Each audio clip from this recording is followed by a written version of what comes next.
Thank you. And thanks to Catland and Kristen. This is cool. It's a fun opportunity, and I think that this is a perfect place to kind of have this conversation. I'm going to kind of do some talking, and then I'll leave some time in case people have questions, so that we can kind of, I don't know, have a dialogue if it helps kind of get us to a good point. So this talk is called Satanic Feminism as Activism, which is kind of the work that I've been involved with in many ways. The Satanic non-theistic religious organization, and the Satanic figure is one that kind of helps embody our life's work and goals, and then we also use that as a tool towards activism. As many religions do nowadays, engage in political work in various forms. We are also doing that with Satanism. But I wanted to kind of talk a little bit about, and I have notes, so sorry if that's nerdy, but I want to talk a little bit about Satanism and the devil so that we kind of are all on the same page of what I'm talking about when I reference those things, because there's many different ideas and interpretations of Satanism. And so I think that the first thing to do is really kind of establish what that means. So really broadly speaking, Satanism is a group of ideological and philosophical beliefs regarding the character of Satan.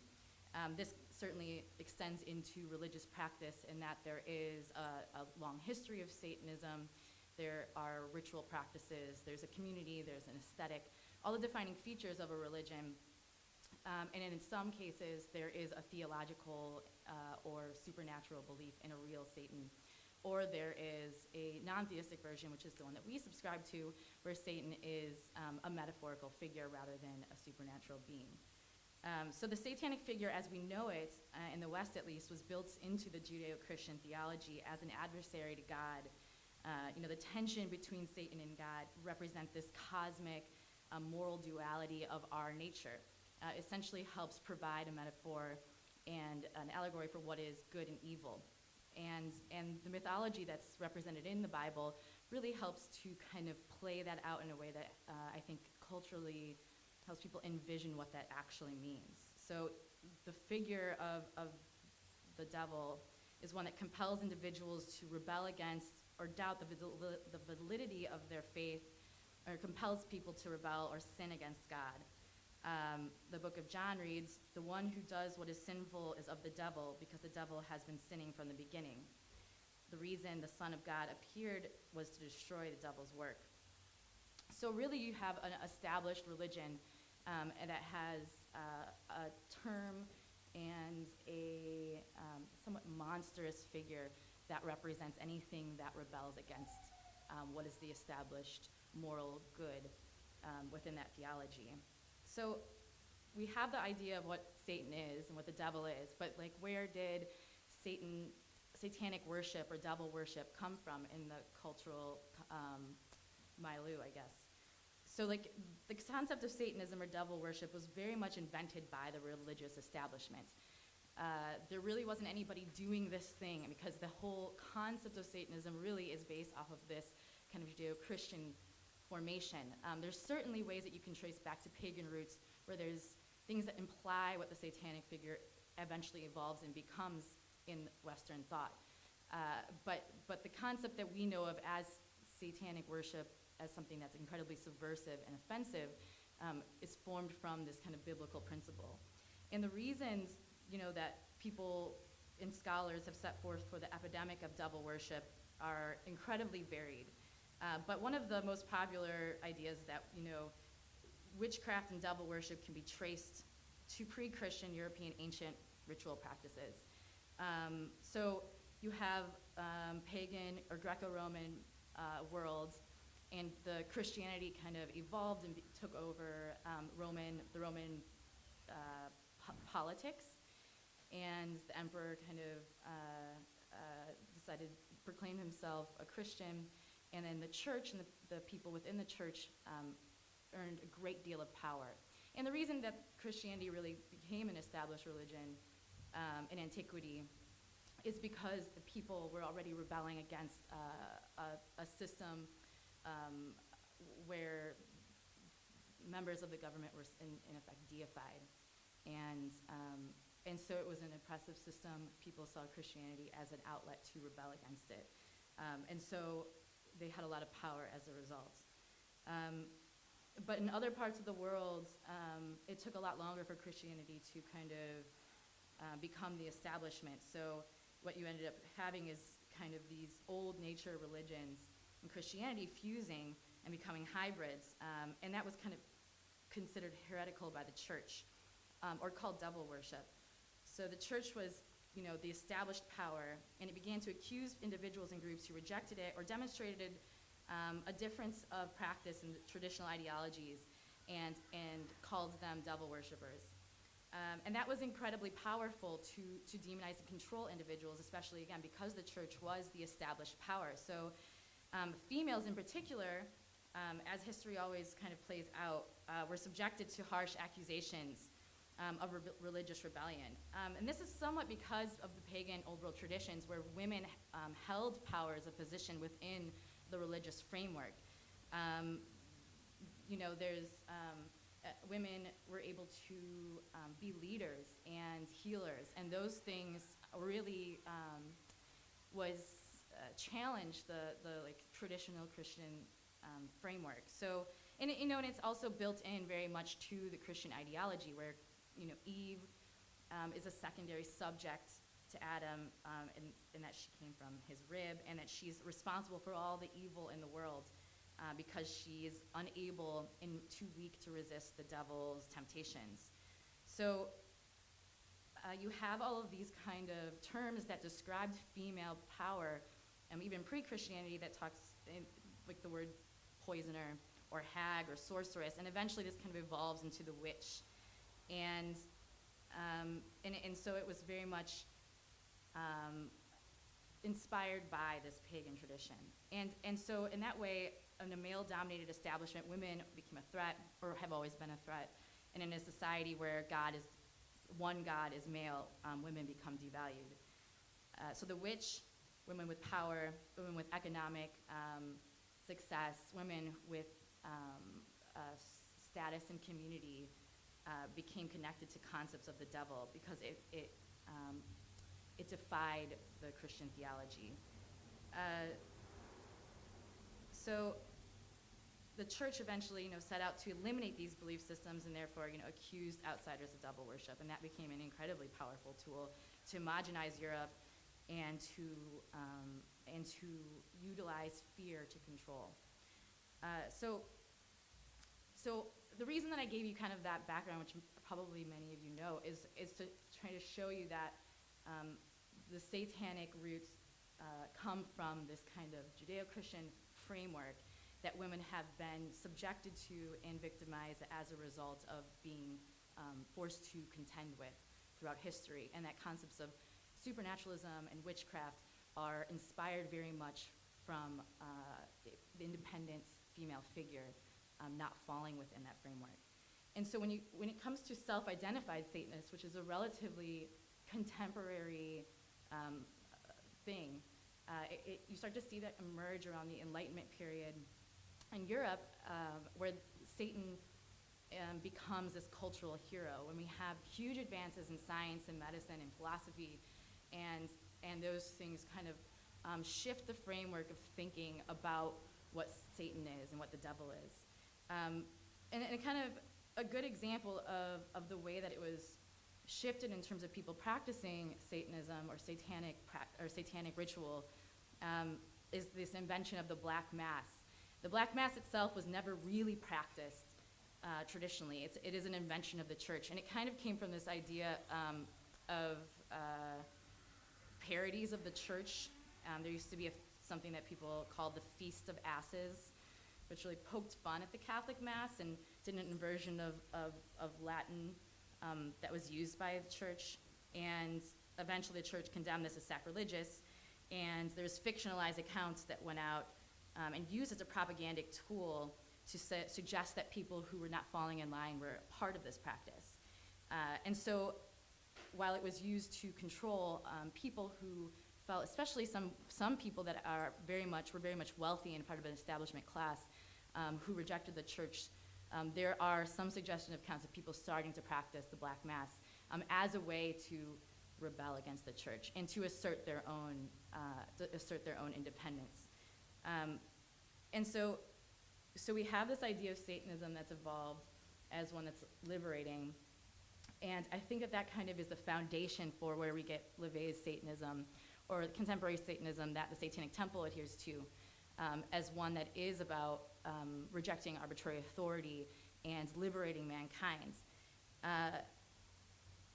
As I said before, there's certainly other forms of the satanic concept that's practiced by some people today. However, I think that the true historical lineage of satanic thought, especially in America, really stems from this rebellious figure and from people who challenge those normative ideologies. So contemporary Satanism comes around with Anton LaVey, who really popularized Satanism in, in the public's eye. So that was around, that became part of the culture in the 1970s. And the Satanic Bible, which was written in '69, how many people have read the Satanic Bible? Okay, good. Maybe you have noticed when you were reading it that it's really champions virtues that are very masculine: aggression, vengeance, hostility, primal sexuality, and the idea of man as an animal. And all of these things aren't necessarily, exclusively defined or aligned with the male figure, but they are absolutely masculine ideas. And LaVey eventually wrote The Satanic Witch as a way to reach female members and reach females in the community.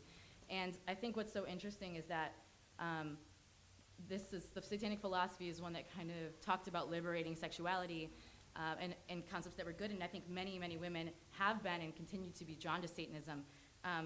But LaVey's Satanic Witch, which was written by a man, reinforced these kind of chauvinistic concepts of the abilities of women and reaffirmed traditional gender roles, kind of outlining what constitutes a real woman or a real man. So there was an insistence that the feminine appearance provides strength to a savvy witch who exploits and manipulates others.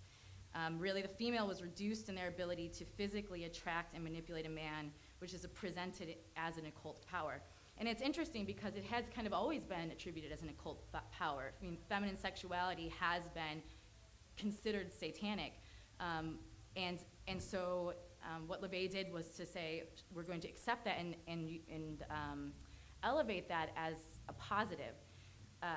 However, he doesn't seem to, and never does come out and support women and female empowerment based off of intellect or integrity or any of the kinds of things that we all have and makes us people. Also, satanic rituals persistently focus on male sexuality, in which women were reduced to altars, which I'm sure many of you have seen pictures of. Lots of nude women kind of worshiping clothed male figures, or sometimes you have some nude men, but it's a play on somewhat of objectivism. And then even Blanche Barton, who's a current religious leader within the Satanic Church, wrote an essay entitled Satanic Feminism, and I don't know if anyone's read it. It's very short on their website, but it begins with this sentence: "The smartest, most compassionate, most beautiful women I have met have been Satanists. And I don't mean beautiful on the inside where it really counts. I mean gorgeous, vibrant, curvy women." So I think that what this shows is that there's certainly this tradition, and in some ways we could potentially forgive the Church of Satan's foundations, and that it was, indicative of the time it was written and developed. But I think that there's really no excuse now to continue to perpetuate that idea. And so I think when it comes to the Satanic Temple and what we're doing, we really envision ourselves as an evolution of satanic thought. And I think really trying to justify and give justice to the feminine power and tradition and experience within the satanic framework. We try to dismantle these kind of archaic sexual paradigms and give voice to those who have suffered under the yoke of Satanism as a pejorative term. So females, again, have always been a huge part of the construct of what Satanism, and what witchcraft is. And it, to be fair, it's not just women. It's people who are outsiders, and it's certainly sexual outsiders. So anybody of an alternative sexuality, and anybody who potentially immigrated from a different country also suffered often. But women, and the power of women, has been established as part of a structure of fear and attempting to control that through inventing these demons. And so I think that when we talk about Satanism and the Satanic Temple, what we did is we tried to look at Satanism as it is now. And before we formed the Satanic Temple, I was self-identified as a Satanist, and I was very much a part of the punk and the metal scene, black metal scene, and kind of these alternative subcultures that are still incredibly sexist. There's a huge lack of female power and voice in those communities, and I think that that's a shame, and that we ought to hold these communities accountable for that. And some of it is still derived from this kind of Levian thought, or social thought that is very much aligned with Judeo-Christian traditions. And so, we thought, okay, well, the satanic figure has always been one that rebels against tyranny, that is an enlightenment figure, that also challenges concepts of what's appropriate or what's moral in a traditional sense. And why does contemporary Satanism consistently remain an independent private practice that's hidden, that's shut away in the bedrooms of teenagers listening to records, of Venom records or something, or it's something that you go to see metal bands kind of do in a public space, and that's what's so empowering about it, but you never kind of do that together. And even contemporary covens, or witch covens that practice are still generally pretty private. And I think that there's an element of there that's fear for the right reasons, but I think that that's just been part of what this means. Because it's so, because Satanism is so individualized, that people have defined it on their own terms and then kept it very private. But to us, that really didn't fall in line with what Satanism has been. And it kind of, I think, continues to feed power into the mythology perpetuated by the church that Satanism is dangerous and something that we should fear. And perhaps it is in many ways. Perhaps the things that I'm talking about are still incredibly controversial. And in many ways they are when we talk about things like access to reproductive health and alternative sexualities being respected. Those things are still very much considered evil. But I think that by silencing that rhetoric from our perspective only continues to feed into that kind of hysteria. So we thought that we could form an organization that provides power to marginalized people, provides power and community to self-identified Satanists, and then attempts to hold people accountable, utilizing the framework that has continued to manipulate and control people who identify as Satanists, or people who don't and have been pejoratively termed that way. So when we have, in America especially, a society entrenched in religion and entrenched in this theological, moral politics and policies, one way that we can kind of challenge that is to utilize and work within that same system and that same framework to advocate for ourselves. So when we claim Satanism as a religion with deeply held beliefs, with community, we are therefore able to work within this structure that has been created to very much function on a singular level, only to promote one dominant religious voice. And so I think that the reason that we are talking so much about moral issues that that I think the public most hears about are, our reproductive rights activism, our advocacy for separation of church and state.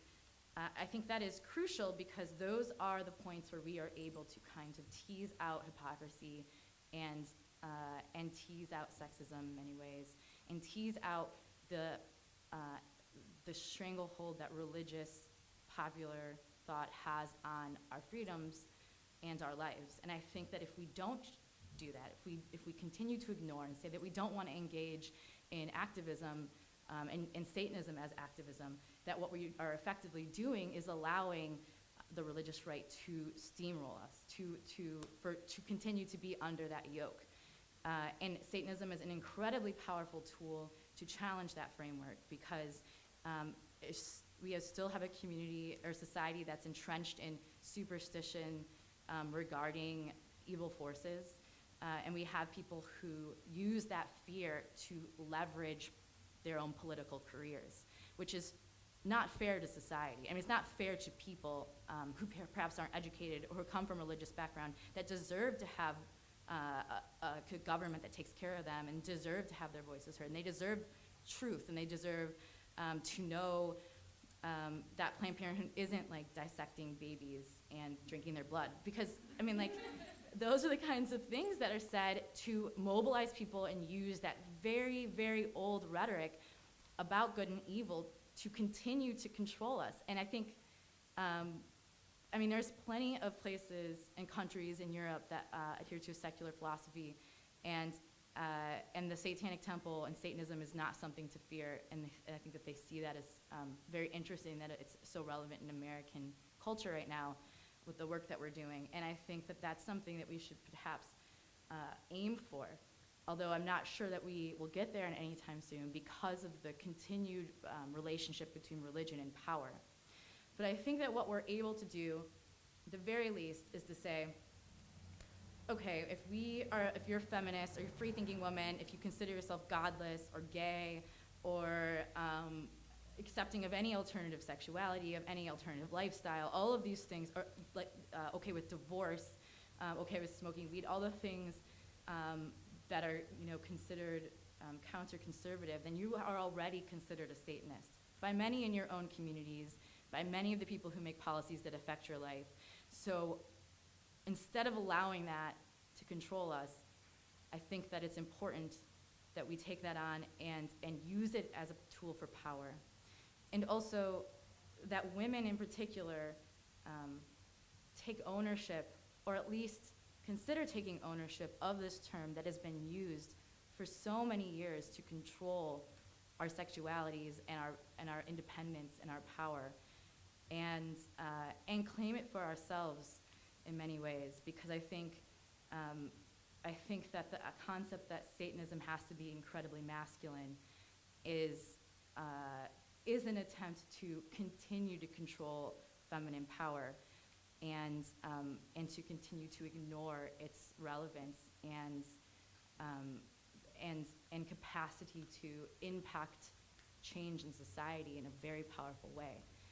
So that if we are able to use that term and use it to empower us, then it gives us the power in turn to affect and play on a system that has been constructed to control us, constructed to implement policies of religious liberty, for example, to refuse women access to the things that they need, and very much aligned with alternative beliefs about many issues, including healthcare.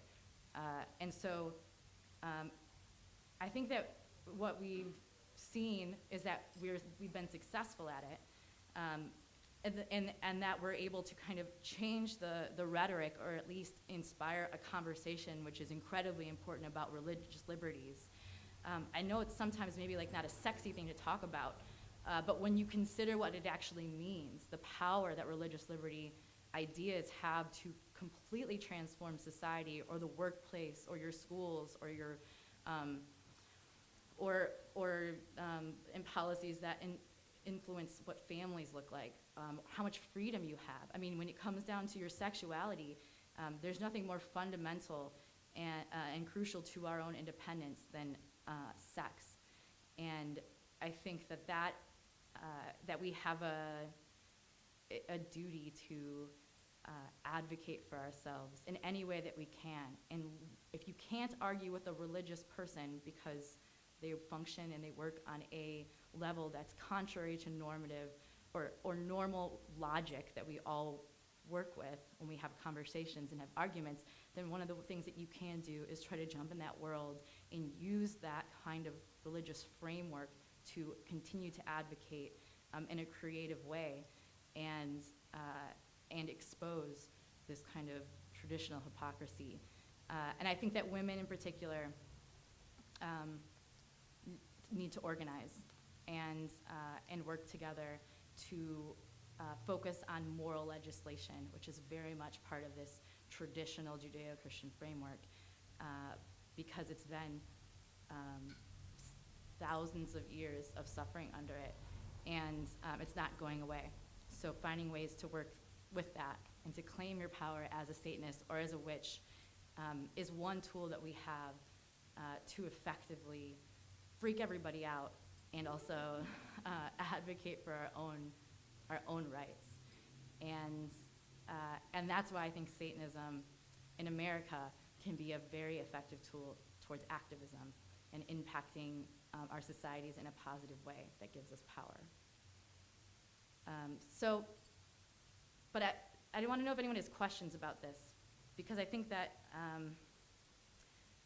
there's a lot of people who feel that this is a radical idea and that it's sometimes a difficult approach. And I want to be able to assure you that it's not as radical as it sounds. But are there questions? Yeah.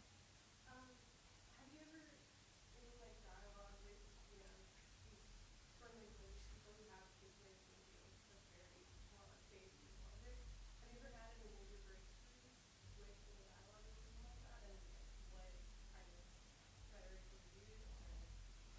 Yeah, I mean, I think that there's a large part of this is not trying to convince people that Satanism is something that's acceptable or easily digestible.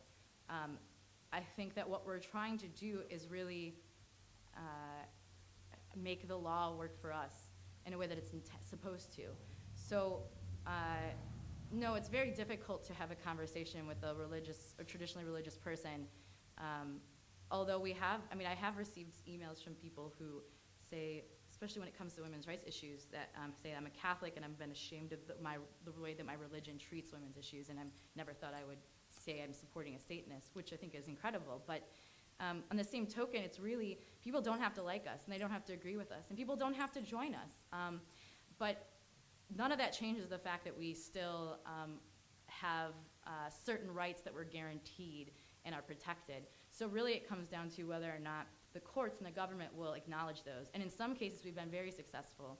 And we use like kind of nuanced opportunities to bring this about, but I think that they're very important. So when we have, like the holiday display, nativities are a good way for us to ask that our own representations of the season have an opportunity to be seen by the public. And it always inspires a very important conversation about what constitutes religion and what do we want to see and permit in public spaces where everybody is supposed to be represented equally, like on a courthouse lawn. So in some cases we're able to push that where we have an opportunity to be represented fairly, and I think that that's important. But then there's plenty of times where we're not. And kind of you see this fracture of reality kind of happening in city council meetings in some cases recently we've asked to do an invocation where people start to really say, this isn't what we want in our society, and say, well, it's too bad because if you're going to pray to Jesus, then you have to allow us to pray to the devil, and that really causes a conflict. And I think that conflict's important. So I hope that answered your question. Yeah.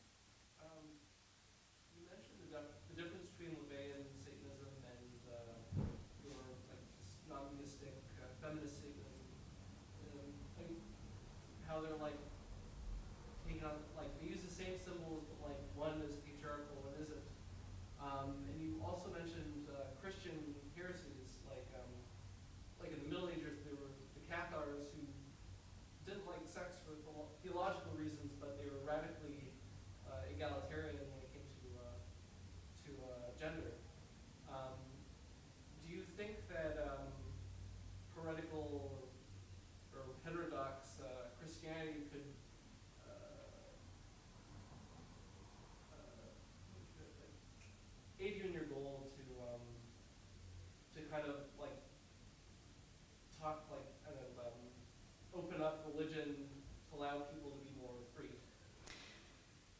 I think that religion in and of itself doesn't have to be oppressive or patriarchal by any means.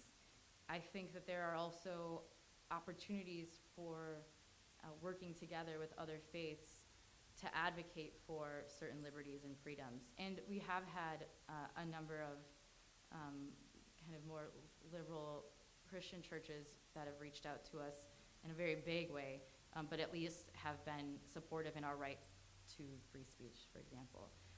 But I think that I think that generally any Christian ideology is oppressive to women. I haven't found one that isn't in terms of really foundational beliefs. But that doesn't mean that we can't. I mean, Satanic Temple and Satanism, in my opinion, our goal is never to eradicate religion or to oppress alternative beliefs or even the dominant belief. I mean, the goal is really to create an even fair space for all of us to coexist in whatever way that we want to live our lives, and whatever that means, and to say that, you know, a certain moral philosophy can't control and dictate and define us. And so I think that that's hard when established religions are so much tied to power and influence in politics. But I certainly think that there are opportunities to kind of shed that framework and to work with others to work towards a way that we can all see religion as a positive force in impacting societies rather than something that's constantly in conflict. Is that good? Yeah. What is your reaction to, like, I know there's a lot of pushback in, like, Wiccan groups and a lot of witch and pagan groups too against, like, oh, we're not Satanists, like, we don't worship the devil, we don't believe in the devil, like that sort of dialogue. What's kind of your reaction to that, like, on kind of the left side? Yeah, I mean, I think that a lot of that comes from a fear of being demonized by popular culture's concepts of what Satanism is. I mean, there's nothing inherently evil about Satanism, and I think that Wiccan and some pagan societies, which practice a very new religion, to be fair, fear getting lumped in a way that's incredibly controversial and seems evil in popular culture. I think, especially when we just supported the film The Witch to talk about some of these issues, and I think I saw a lot of that saying, well, there's white witches, we're not associated with evil, and you know, and then it becomes this bizarre question of, like, what is evil, and what does that mean, and do we represent what's evil, and I think that it's undeniable that the modern, and at least the Western witch, has been unavoidably tied to the satanic figure, and there's no way you can argue that. It's part of the theology that founded America, and there are certainly ways to interpret and identify with a tradition that's pagan that kind of forgets that happened, but in America, that's very much what witchcraft has been.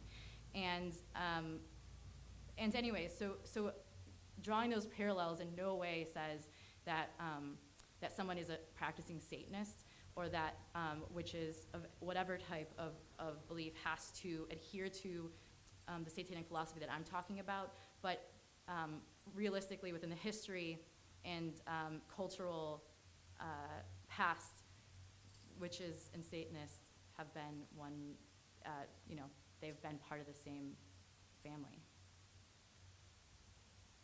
Yeah. I'm originally from Texas, and there, my existence as a trans woman is just satanic. Just me walking around here, not the case. Do you find a sense of, based upon region, a difference in people's understanding of the urgency of, no, this is very real, people are dying, people are hurt, based upon, I guess, the north more aggressive mindsets versus the south, east, west, that kind of thing? Yeah, there are definitely differences.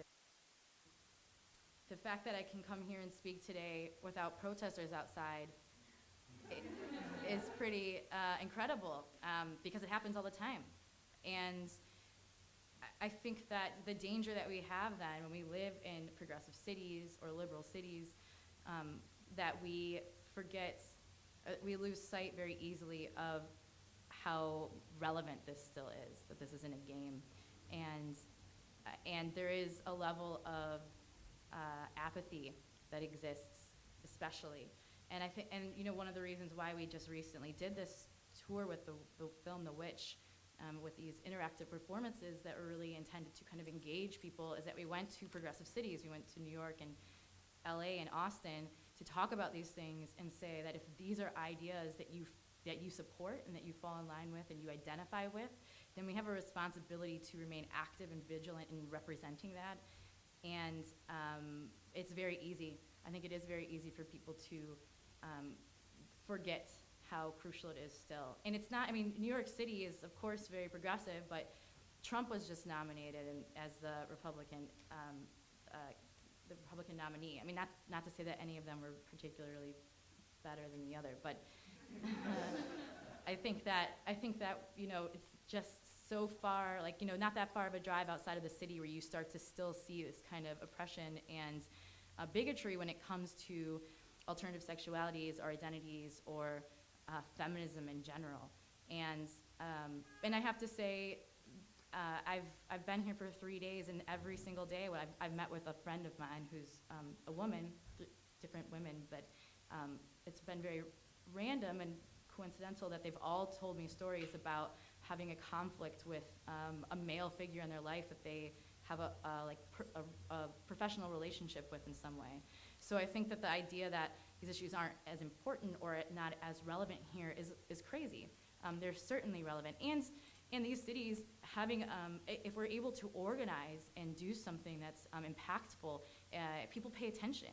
I think that's part of the reason why places like New York are so important. And in the past, when there has been kind of radical leftist activism, it's been very successful in large cities, and it impacts a message that radiates across the country and provides opportunities for debate and conversation. And I think that New York needs to be more politicized when it comes to representing alternative faiths.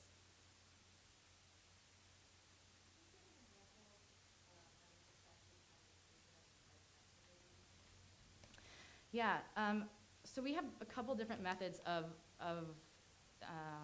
having conversations about reproductive rights. One is that we have a lawsuit that's going right now in Missouri, where we, after the Hobby Lobby decision, we decided to write up these exemption forms based off of so it's a religious exemption form from mandated waiting periods. So we're saying that the state's forcing us to have 24-hour waiting periods before getting an abortion. That's offensive to our personal religious beliefs as Satanists. Therefore, we want to be exempted from them, which I think is a great idea. I mean, I think that it's completely spot on with how Hobby Lobby decision was made. And of course, the clinic couldn't accept the letter, so now we're suing the state. And so that's one way that we're working towards it. And it's a long hurdle and battle. One thing that's good about what we're doing, in that case at least, is that media is so important to kind of having this dialogue. And if we can't change people's religious beliefs, then what we can do is change public perception, and we can change kind of the rhetoric that surrounds some issues. And if we can get people to realize that this is fundamentally a religious issue, by claiming, for example, in the exemption form that we don't believe in the religious philosophical opinion that life begins at conception, because it's an opinion. It is. It's not. That's not a scientific fact. So if we're able to talk about that, and that's part of something that people learn about, then we are able to see that the underpinnings of reproductive rights legislation is often religious. And I think that that's something that people don't often recognize. And so we're trying this lawsuit. We're able to continue to have that conversation. And then we've also been shutting down protests. And one reason that we've been doing that is because the anti-choice organizations have a lot more resources than we do, and they're very, very good at organizing. They're much better at organizing than the pro-choice camp. And one reason is because it's funded and fueled by the churches, many, many churches. And and they have a lot of power as a result. So if we think you can't kind of, if you're, not only does it impact women going to clinics, but then it also kind of impacts the public that surrounds these clinics and have to be face-to-face with protesters and also kind of experience the shame and really exploitive images of abstracted, mangled fetuses. I think that these things are bad for a society to be around. So we've been trying to hop on the media by showing how absurd they are with kind of absurdist actions as well. And there was a protest in August that was a nationwide anti-Planned Parenthood protest that was kind of talking about those videos that were made that were completely fabricated.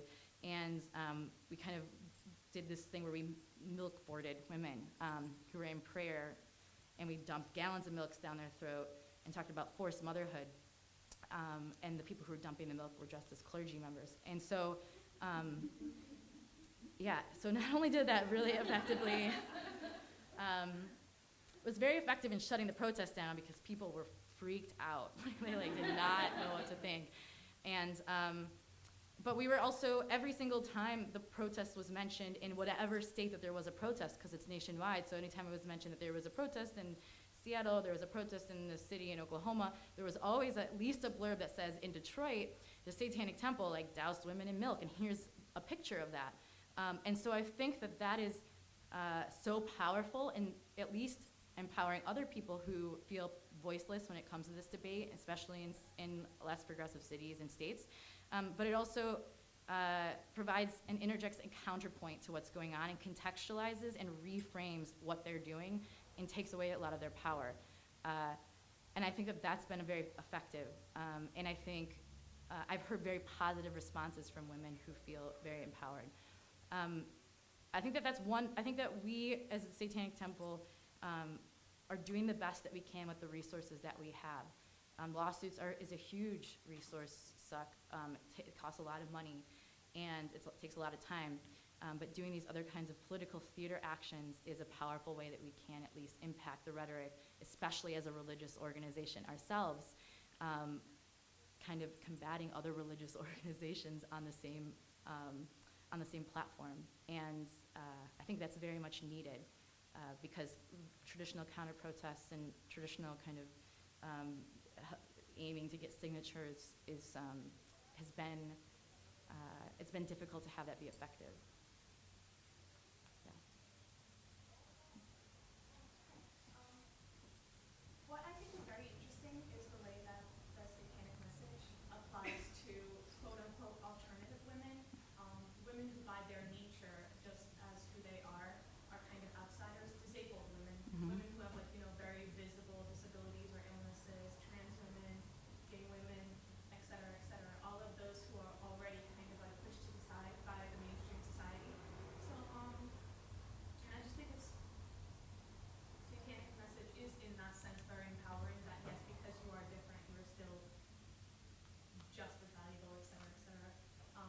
I have no idea how to put this to words. But so my question for you is, does the Satanic Temple have any plans to make it more specific about what kind of feminist activism it's going to do? More specific in terms of what kind of activism we're advocating for? Yes. Well, I think that we are working hard to find what's most effective. And we often get emails from people who say, please, the Satanic Temple needs to come to Ohio and do something here. And I continue and try to communicate to people that you don't need the Satanic Temple to do that. We all should have our rights protected as Satanists or in any other way, but certainly trying to encourage people to take on these things as on their own, I think, is crucial to empowering people. That just saying that you're a Satanist and then trying to file for a permit or trying to do something that is maybe challenging a issue with separation of church and state or in reproductive health issues can be necessary. I mean, if there's 10 different types of satanic individuals coming forward and asking and being engaged in these kinds of debates within their own cities, I think that says a lot about the power that we're able to kind of harness and inspire. But in terms of specific types of activism, I think that we will never be very successful at trying to do things in a traditional way, because politicians don't really want to get anywhere near us. And that's understandable in many ways. Also frustrating, but definitely not a surprise, considering how much power religion does have in politics. You know,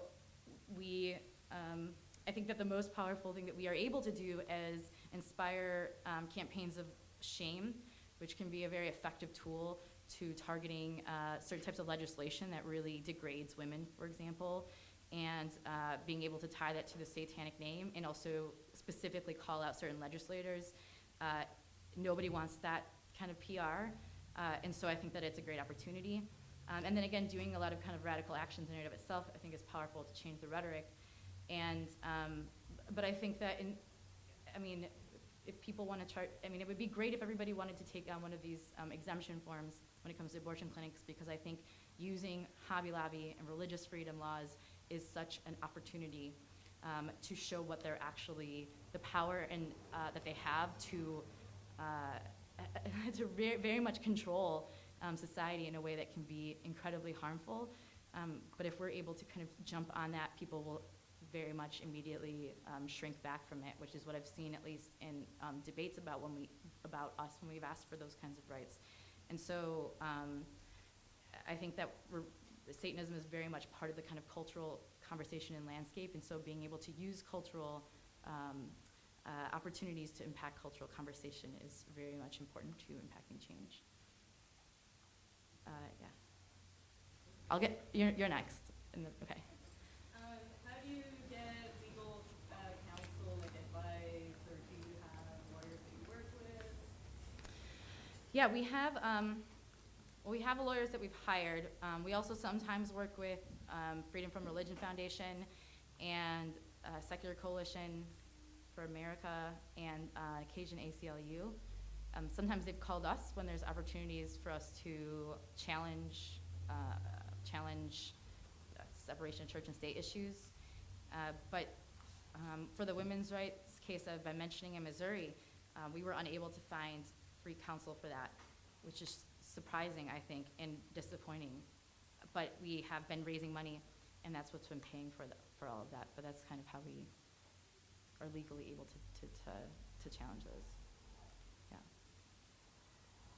So I've been following your various campaigns in the media and Facebook, and I've often thought, what would you think is the most effective way for someone like me to support the actions of the CTA? Yeah, I think that one way is sharing them and talking about them, getting people engaged and involved, and talking about why they're important and have an impact. But then also keeping in mind any ways that you also see that there are injustices happening around you. You think that there might be an opportunity, because anyone can always write to me or another member that's a chapter head, and we can advise about ways to take advantage of that and to get involved in activism in their own way. But there are certainly a lot of, if we had a very strong way to employ people around the country, which right now is like, we have social media, but almost like a network online that we are very much organized, we could probably plan a very powerful action, powerful radical action. But it's difficult to organize people online, and it's difficult to be involved from afar. There is a new chapter located in New York you can find online. But other than that, I think that continuously sharing and supporting the work that we're doing is one very easy way to help spread the word, because I think that's so crucial to what we're doing, is this conversation. Any other questions?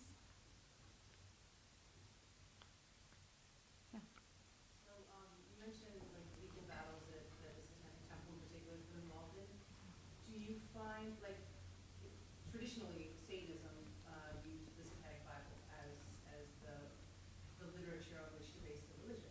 So with this new adaptation of or rebirth of a different faction of Satanism outside of the seven tenets, is there any other literature that's in the works that's going to be then used to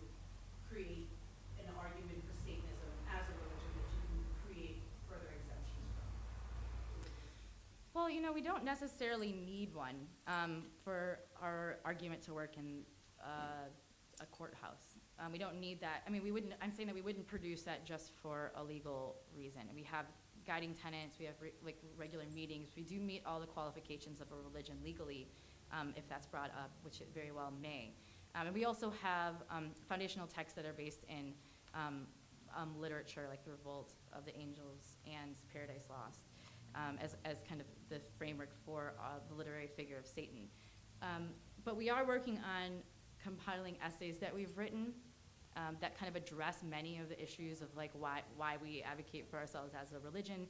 We've written a lot of and responded to a lot of questions in the press, so we have short essays and longer form as well. So we're working on organizing those, so there's one text. But we really don't have any interest in kind of rewriting the Satanic Bible. I think that is problematic in many other ways, in imposing a lot of nonsense that you don't necessarily need to impose upon people to have them agree with a specific philosophy. I think the tenets do a very good job of creating a framework and allowing people to kind of dictate their own way of interpretation and individual adherence to that. But no, I don't think that we're going to create a Bible. But we have so many texts online. A lot of people ask, where they can go to learn more, and we've written a lot. And which is one reason why we're like, we probably need to put it together in one resource, because it might be easier for people to find. But it's there on our website. It's, a lot of different writing about the context of religion. Yeah. Any other questions?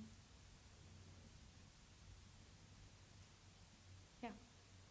How would you say the tenets or this messaging was working with a more being out there in New York or to be progressive? I'm sorry, say that again? Intersectional feminism and how the tenets would align to the activist in more of a progressive state like New York. Mm-hmm.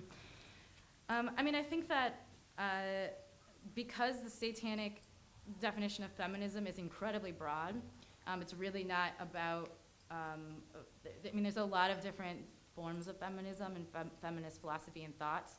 I think that we're very basically saying women have been oppressed by patriarchal religious ideologies, and we're going to claim the pejorative terms that have been utilized to control us, to empower us and advocate for our own rights, and that's kind of a very broad way of thinking of it, and doesn't kind of break it down in any way that could be talked about, like post-feminism or social feminism, like all the variety of forms that take place. I think that we're able to kind of be broad in that sense, and so it lends itself to working and collaborating with groups without having to nitpick our own philosophy in terms of working together. I think that